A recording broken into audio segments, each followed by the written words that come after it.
Morning family. So this morning I went to the patty shop to get some patties for the family, especially Daniel. The patty shop was really full. It was like embassy. I was like, these people really love patty. So on my way going back to the car, because I park about 3 minutes away from the patty shop, I was trying to pass a taxi operator. He was trying to load.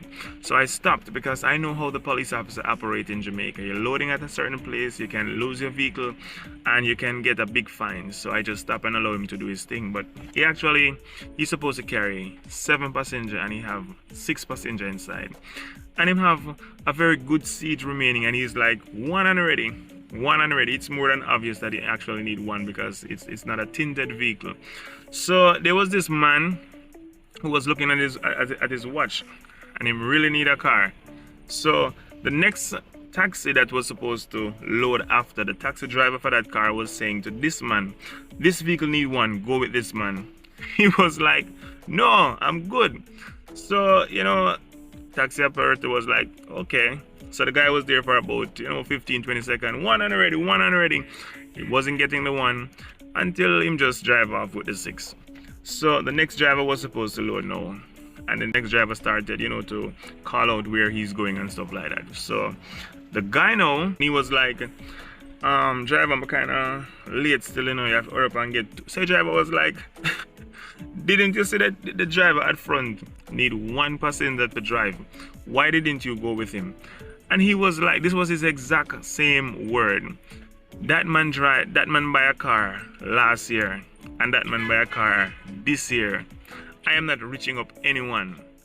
I was like, I have to really stop for a second because it was like I wasn't hearing good.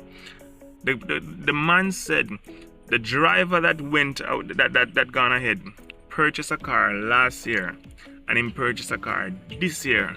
And that is the reason why he's not driving with him, because he's not reaching up anyone. He's clearly stating that he's not driving with this driver because the driver don't drive good, because the driver is always making unnecessary turnout. The car isn't licensed, isn't insured, or it's old, or it needs to be changed, need to go to the mechanic shop, something. The gas is running out of gas.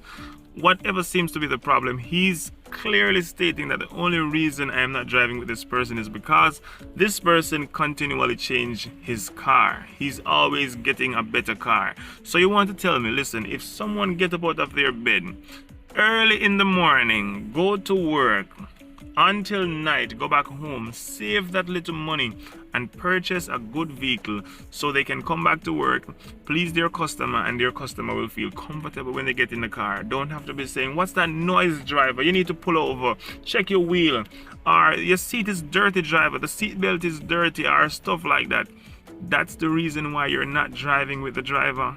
Come on, man. Like, I don't know, but some people look at things so different. It's as if people are happy when you are at one place in life. People want to leave you at this spot, go to America, spend 15 years, come back and see you driving the same car, see you living in the same room, see you walking the same street. Nothing has changed about you. And then they will say, you are my friend. We're coming from far. I've seen you suffering for years and I respect you for that. Listen, we need to change our mindset. We need to change our mindset. We need to break protocols. Not because no one in your family didn't make it, you think that you're supposed to fit in. No, you're supposed to get out of that. You're supposed to break that bondage. Let us look at life differently. Anything you can be grateful for begin to multiply. And anything you start murmuring about, it begin to decrease. When you see people striving, it doesn't matter who it is, especially if they're not in your way, you doesn't even know them. How can you make it be a bother to you? I was literally shocked. I had to say, wait a minute, did I hear what I just hear?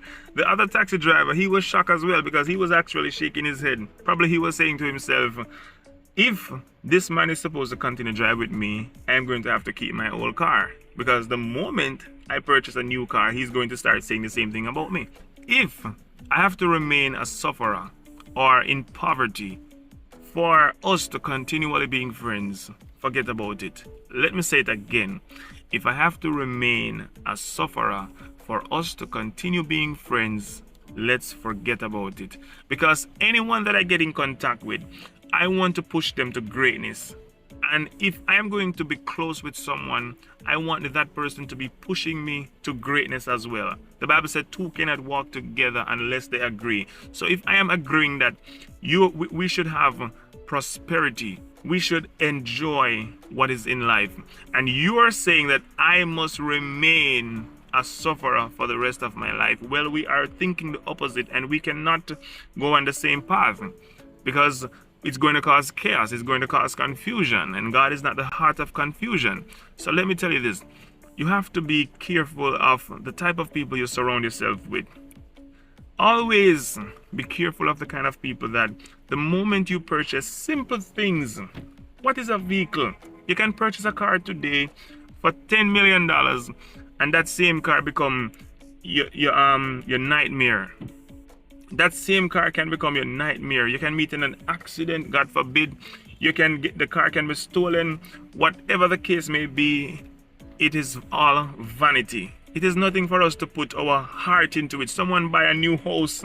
Come on, man. Don't lose your sleep over that. Don't lose your sleep over that.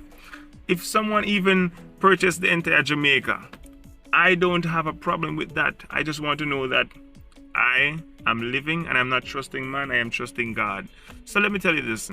Please, don't let no one uplifting become your downfall, because the moment you start focusing on other people's business and not focusing on what you're doing, you are slowly going down, because this is what most people don't understand. A lot of people, you see, going to work, they make $100, and when they go home, they save $90 out of it. Some people go to the work and they make the same $100, and when they go home, they save $10. That is the difference with some people. Some people save and always try to be going at something. People just work for work's sake. You have people going to work with no motive, and you have some people going to work and say, by 6 months time I want to achieve this, and they're giving themselves time and they're working hard to it. So when them save them little money and achieve what they achieve, please just allow them to live, allow them to breathe. If you don't have anything good to say, don't say nothing. I don't normally talk about things like this, but I had to say something about it this morning because I was like literally so shocked. I really wanted the patty, and when I see that incident, it was as if I'm not even hungry anymore.